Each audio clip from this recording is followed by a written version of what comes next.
You probably didn't know this, but diabetes isn't a sugar issue.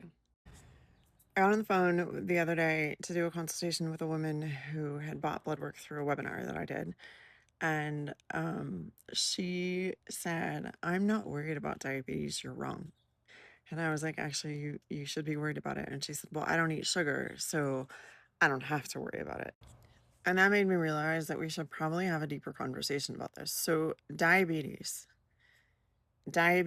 itself, the definition of diabetes is resistance of the cell to insulin.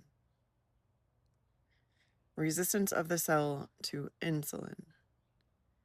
Now, yes, the job of insulin is to shuttle sugar inside the cell and out of the bloodstream.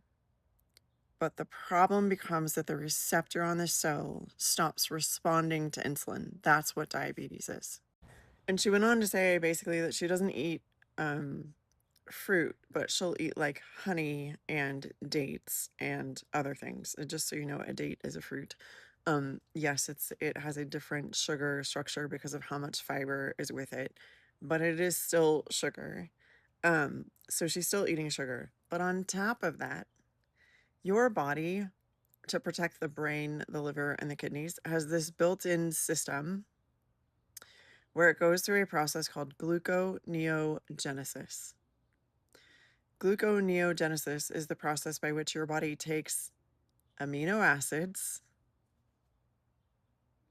and breaks them down into glucose. So her A1C was at 5.6. 5.7 is what we consider prediabetes or diabetes. In my world, 5.6 is too high. You need to be below 5.3. Like literally you need to be well below 5.3. Because at 5.3, we start seeing damage to the mitochondria.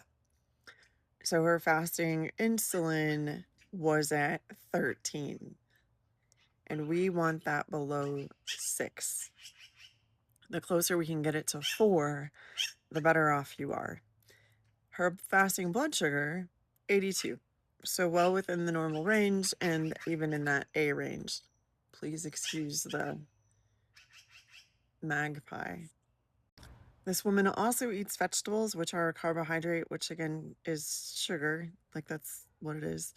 And then she does occasionally eat things like sourdough bread as well. So again, she's consuming things that easily in the body convert to sugar, but she's not worried about diabetes because she doesn't eat sugar. So she doesn't eat candy and she doesn't eat fruit. And so she doesn't have to worry about being diabetic. She can eat whatever she wants. Simply not true.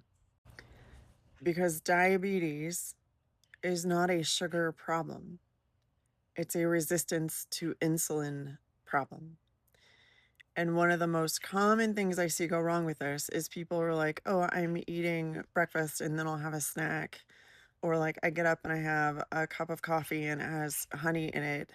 And then 2 hours later, I'll eat, a piece of sourdough toast with some avocado on it, which great. You had a healthy fat and you had some good, better for you carbohydrates. Sourdough is pretty good for you if you get pure sourdough that's not made with yeast.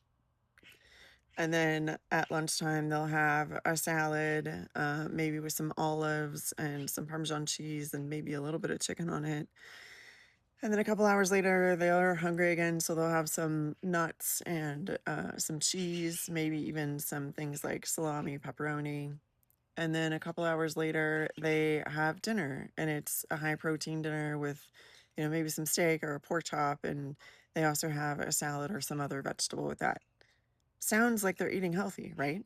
And by all means, they are eating healthy.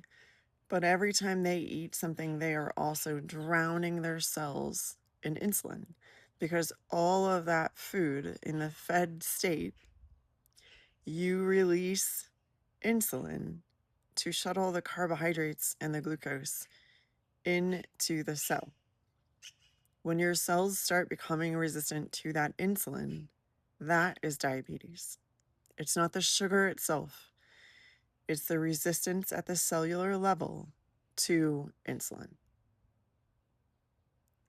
That receptor breakdown. So, in order to fix that problem, We need to fix the health of the cell.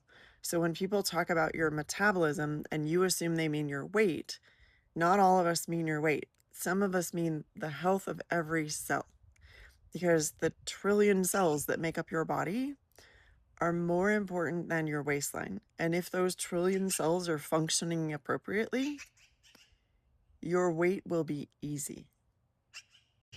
A lot of things that people are concerned about are the symptom of something else that went wrong at the cellular level.